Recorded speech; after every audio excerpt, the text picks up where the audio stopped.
जब भी आप एनालिसिस कर रहे हो टेस्ट को तो ये मत समझना ये सिली मिस्टेक है, उसको सीरियसली लो। कल की जो एरर है वो सेकेंड टेस्ट सीरीज में नहीं आनी चाहिए, मेक श्योर दैट। उससे प्रॉब्लम क्या आएगी ना, आप एक ही गलतियों को बार बार रिपीट कर रहे हो। वो 2-3 पेज खाली छोड़ने का पर्पस ये है कि कुछ एडिशनल इन्फॉर्मेशन, कुछ अच्छी इन्फॉर्मेशन, नई इन्फॉर्मेशन आपको मिलती है, वो आप वहां पर ऐड कर लीजिए।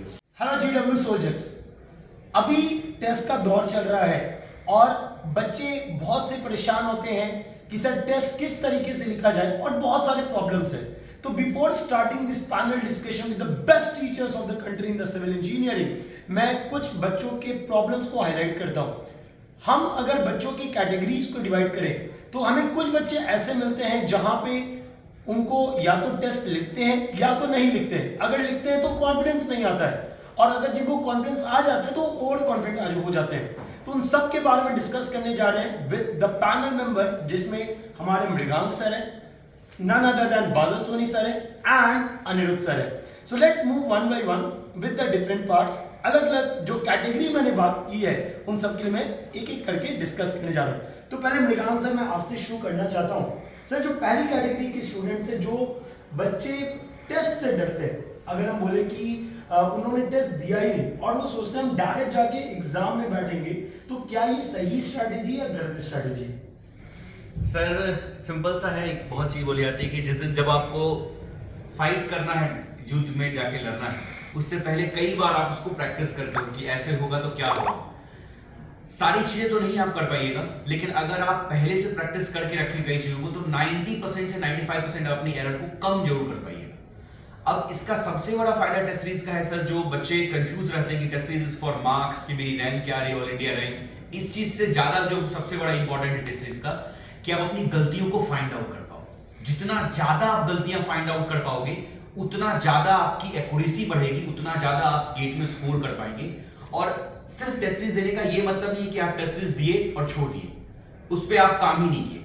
तो आप टेस्ट सीरीज जब भी लो तो ये मेक श्योर कीजिए कि आप अपनी गलतियों को फाइंड आउट कीजिए, उसको नोट डाउन कीजिए, and make sure whenever you are going to give the next test series वो गलतियां रिपीट ना हो। अगर ये कर पा रहे हैं तो वही सबसे बेस्ट। मतलब सर आप बोलना चाह रहे हो कि टेस्ट सीरीज का सबसे पहला रोल है कि बच्चे अपनी गलतियों को सुधारें, जो वो अगर एग्जाम में करते हैं तो बहुत सारे नंबर लूज कर सकते हैं। हाँ राइट सर, अब हम कुछ वैसे कैटेगरी के स्टूडेंट जा रहे हैं जो हम लोग इतना मोटिवेट करते हैं टेस्ट सीरीज लिखो सो दैट एग्जाम बढ़िया हो। टेस्ट लिखने जाते हैं, अब बादल से मेरा सवाल आपसे रहेगा, बच्चे टेस्ट लिखने जाते हैं लेकिन सर 1-2 टेस्ट के बाद उनको नंबर कम आने के कारण वो टेस्ट लिखना बंद कर देते हैं। तो क्या ये अप्रोच सही है? अगर नहीं सही है तो उसको हम किस तरीके से बच्चों पे बात करें कि उसको इम्प्रूव करके आगे बढ़ पाए? सर इसके लिए जो मैं बच्चों को बताता हूँ वही मैं बता रहा हूँ सबको कि सर जैसे हम लोग किसी डॉक्टर के पास जाते हैं, तो अगर आप बीमार हो तो डॉक्टर क्या करेगा? सबसे पहले आपसे पूछेगा ना, भाई कैसा फील कर रहे हो, क्या चल रहा है, कोई हेल्थ इशू, कैसे बताओगे? सिम्टम्स बताओगे आप या कोई रिपोर्ट दिखाओगे अपनी? वैसे अगर कोई स्टूडेंट मुझसे पूछे या हमसे पूछे कि सर मुझसे पढ़ाई नहीं हो पा रही है, मेरा रैंक आएगा कि नहीं आएगा, मेरी वीकनेस क्या है, मेरी स्ट्रेंथ क्या है, तो मैं उसको कैसे एनालाइज करूंगा? तो उसके लिए मेरे पास है टेस्ट सीरीज। अगर भाई आप अपनी टेस्ट सीरीज ही नहीं लिख रहे हो तो मुझे कैसे पता चलेगा भाई प्रॉब्लम क्या है तुम्हारे प्रिपरेशन में? तो इसलिए test series is very very important. उसी से आप प्रिपरेशन में क्या लूप होल्स है उसको डिटेक्ट कर सकते हो। देखिए अभी आप टेस्ट दे रहे हो, उसमें नंबर कम आ रहे हैं तो कोई दिक्कत नहीं है, आप उससे फाइंड आउट कर रहे हो कि प्रॉब्लम कहां पर है। करते करते करते करते जो है आप इंप्रूव कर जाओगे, 100% इंप्रूव करोगे। बट बीच में जाके आपने छोड़ दिया सब कुछ करना तो दैट इज वेरी बैड। और है ना, अगर आप टेस्ट में एनालाइज कर रहे हो, आपको पता चल रहा है कि ये टॉपिक में सही से प्रिपेयर नहीं है, अगर आपके टेस्ट के नंबर नहीं आए मतलब ऑब्वियसली आपका टॉपिक प्रिपेयर नहीं है पूरा, तो आपको ये भी पता लगेगा कि भाई मेरा न्यूमेरिकल एरर के कारण नंबर जा रहे हैं, या मैंने थ्योरी ही नहीं पढ़ा, या हो सकता है आपने वो टॉपिक आपको लग रहा था पढ़ लिया बट गेट लेवल का नहीं पढ़ा। तो ये सब चीजें कैसे डिटेक्ट करोगे आप? जब तक टेस्ट सीरीज दोगे नहीं तब तक डिटेक्ट नहीं होगा। तो डिमोटिवेट नहीं होना है। अगर आपके टेस्ट में नंबर नहीं आ रहे तो rework on it, analyse it and rework on it, बस करते जाना है। टेस्ट सीरीज तो छोड़नी है ही। सर इसमें एक अभी जस्ट एक रिसेंट एग्जांपल था sir, last year Vineet Jain AIR 27, उसने गेट में स्कोर किया था 87, इस बार वो फिर से लिख रहा है and we are targeting to AIR 1 लाएगा। अभी उसने पहला टेस्ट लिखा सर, उसका नंबर आया 55। अब सर वो सोचो, वही बच्चा जो लास्ट ईयर गेट में 87 मार्क्स लाया है, वो इस बार पहला टेस्ट लिखा, उसका 55 आया। मतलब ये तो नहीं कि वो 90 नहीं ला सकता है, ही कैन ब्रिंग 90। तो सेम चीज आपके साथ भी हो सकता है, आपने पहला टेस्ट लिखा, 2 टेस्ट लिखा, 3 टेस्ट लिखा, आपके नंबर नहीं आए, बट दैट डजंट मीन कि आप गेट में स्कोर नहीं कर सकते हो।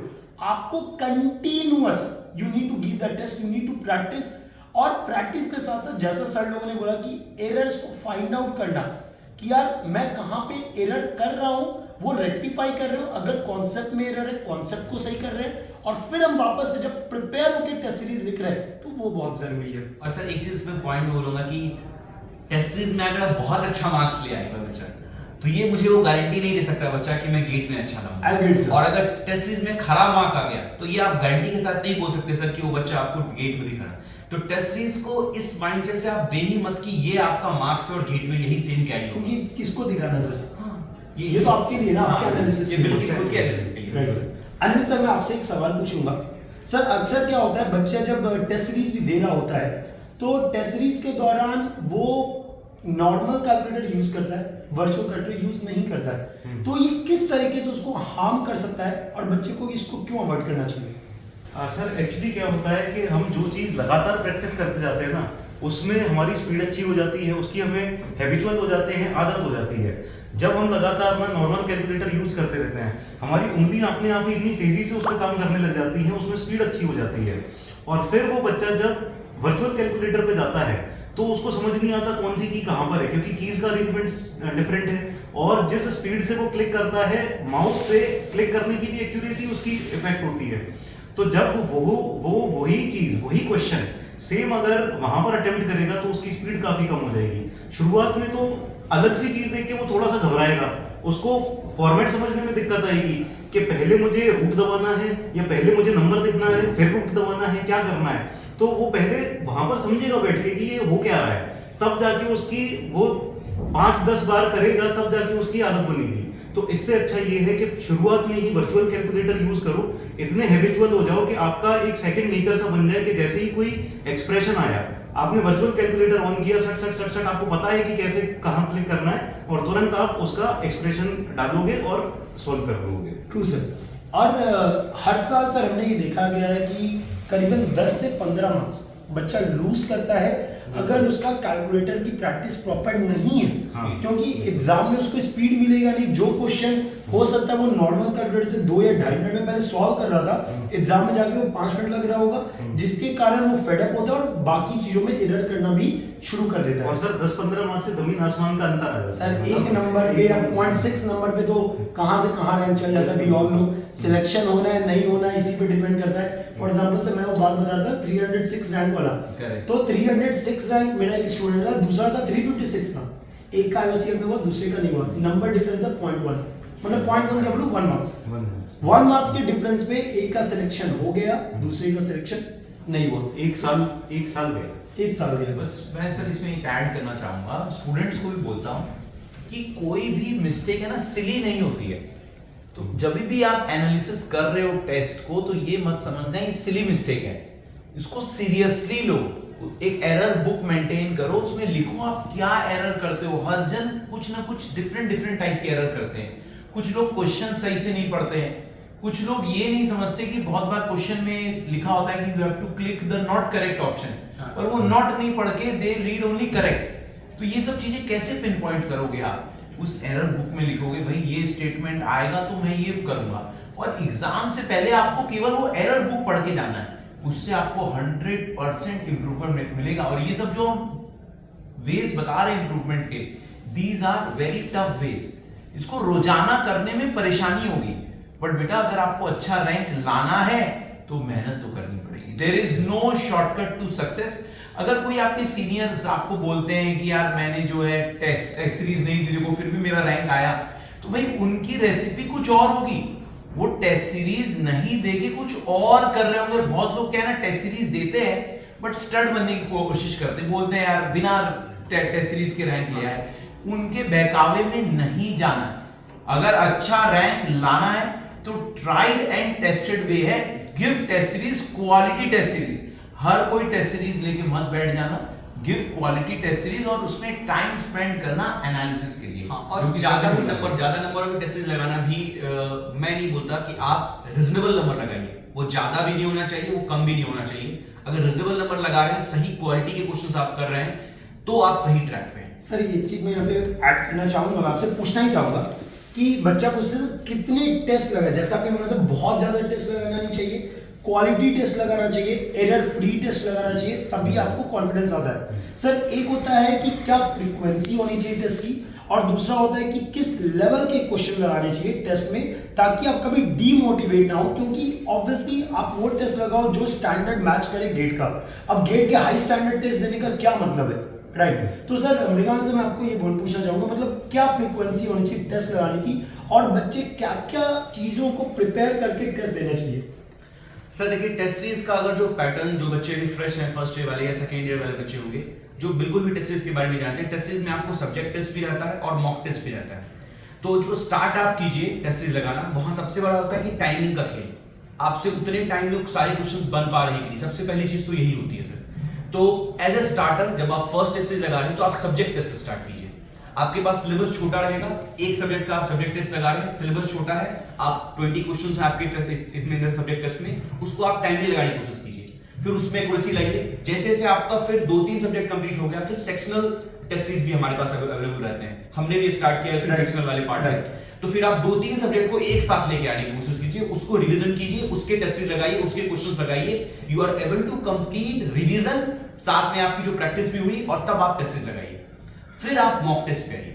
अब नंबर ऑफ टेस्ट सीरीज में जो आप लोगों को डाउट रहता है कि सर कई लोग बहुत सारे लगा देते हैं और एनालाइज कुछ भी नहीं करते हो, तो वो भी गलत है। तो नंबर के लिए मैं कोई एक डाटा नहीं दूंगा सर, नंबर आपकी सेटिस्फेक्शन होनी चाहिए। जैसे मैं आपको बोलता हूं कि क्लास में आप क्वेश्चंस उतने लगाइए जब तक आपको सेटिस्फेक्शन नहीं हुआ कि मुझे सारे पॉइंट, सारे कंसेप्ट समझ में आ गए, अब मेरे से प्रॉब्लम बन रहे हैं। तो नंबर में अगर आपके पास टाइम है तो आप जितना ज्यादा टेस्ट सीरीज लगाए आपके फायदेमंद की है, लेकिन ये मत कीजिए कि आज सुबह एक टेस्ट सीरीज लगाया, फिर हम रिलैक्स बैठ गए, फिर शाम को फिर से एक टेस्ट सीरीज लगाए, फिर रिलैक्स बैठ गए। हमने ना फर्स्ट टेस्ट को एनालाइज किया, जैसे सर ने बोला एरर बुक, वो हमने मेंटेन ही नहीं किया। और एरर बुक में एक चीज मैं ऐड करूंगा कि आप कल की जो एरर है वो सेकंड टेस्ट सीरीज में नहीं आनी चाहिए, मेक श्योर दैट। उससे प्रॉब्लम क्या आएगी ना, आप एक ही गलतियों को बार बार रिपीट कर रहे हो और वो अल्टीमेटली गेट में भी करोगे। आप एरर बुक मेंटेन करोगे तो ये वो दिख सही जाएगा होगा, आपको। हाँ, एकदम सही होगा। एरर बुक तो मेंटेन करना करना चाहिए, जरूरी। वेरी। अनिल सर एक चीज और मैं पूछना चाहूंगा, जैसे टेस्ट में बहुत बार ऐसे होता है कि क्वेश्चंस कुछ नए आ जाते हैं, बच्चे उस लेवल पे कभी सोच नहीं पाते उस क्वेश्चंस को, वहां पे फील नहीं कर पाते उन क्वेश्चंस पे कैसे अटेम्प्ट करना है वो नहीं सोच पाते। तो क्या वो क्वेश्चंस जैसे एरर बुक अपना है, क्या उसी में मेंटेन करते चलो वो क्वेश्चंस टेस्ट सीरीज का एक प्रॉपर बुक कॉपी बना के उसी में जो अपने नए क्वेश्चंस हैं जो अलग मिले हमको, क्या वो नोट करने का इंपॉर्टेंस होता है? सर देखिए, कोई नया क्वेश्चन मिला ना, ये बहुत खुशी की बात है। मतलब बच्चे को एकदम खुश हो जाना चाहिए कि ऐसा कॉन्सेप्ट मिला, ऐसा क्वेश्चन मिला जो मुझे अभी तक मैं पढ़ा नहीं था, मुझे आया नहीं था।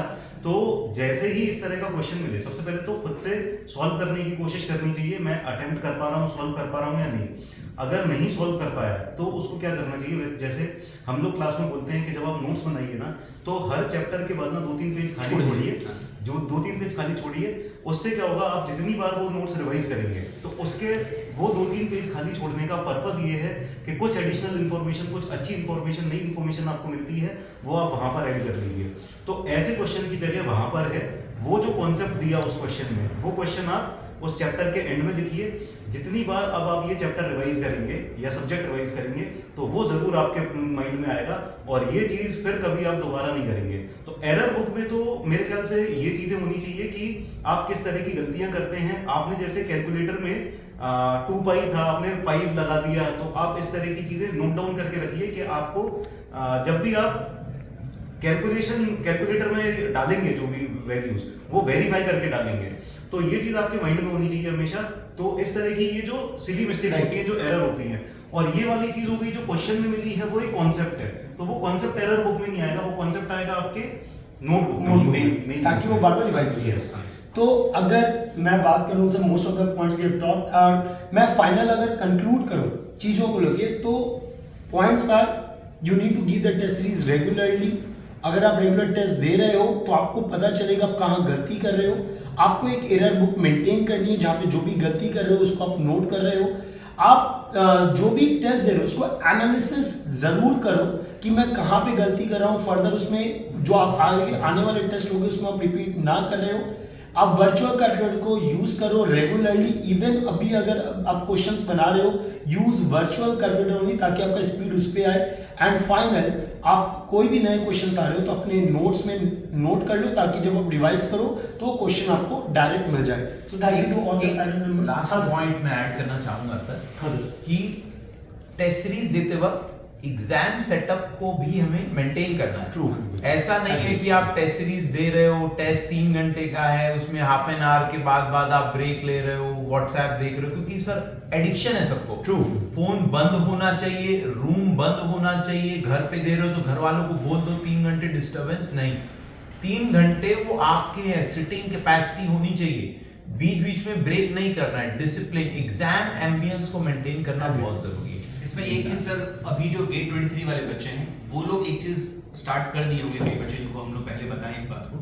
मैं नेक्स्ट ईयर के बच्चों को भी एक बात बोलना चाहूंगा कि अगर आपके एडमिट कार्ड आ गए, यू नो कि आपके किस टाइम में है, फॉर एग्जांपल किसी के नून में है या किसी की मॉर्निंग में, तो आप कोशिश कीजिए, इफ पॉसिबल कोशिश कीजिए कि आप उसी टाइम में टेस्ट दीजिए। वो माइंड जो है ना, ये हमारा सब ट्रेन माइंड होती है। अगर आपने ट्रेन कर लिया कि मैं 9 से 12 में मेरा फोकस रहता है, क्योंकि सर ने जो पॉइंट बोला कि आप फोन यूज करते हो ना, ये अभी आपको छोटी चीज लग रही होगी, लेकिन जब आप एग्जाम हॉल में बैठते हैं ना, तो 1 मिनट के लिए अगर आपका माइंड कहीं डेविएट हुआ, वापस उसी सेम क्वेश्चन पे आने में आपको 2-3 मिनट ले लेगा माइंड, और उतना आपका लॉस हुआ पर क्वेश्चन। जो टाइम उतना आपके पास फ्लेक्सिबिलिटी नहीं रहेगी एग्जाम में इतना लॉस करने का। तो जितना ज्यादा फोकस रहेंगे और वो तभी हो पाएगा, एक सर का जो तरीका था, और दूसरा कि 9 to 12 अगर आपकी मॉर्निंग में बैच है तो आप 9 to 12 में बैठे, आपका माइंड ट्रेन हो जाएगा कि 9 to 12 मुझे फोकस रहना है। तो ये चीज कीजिएगा, आपको एडवांटेज मिलेगा।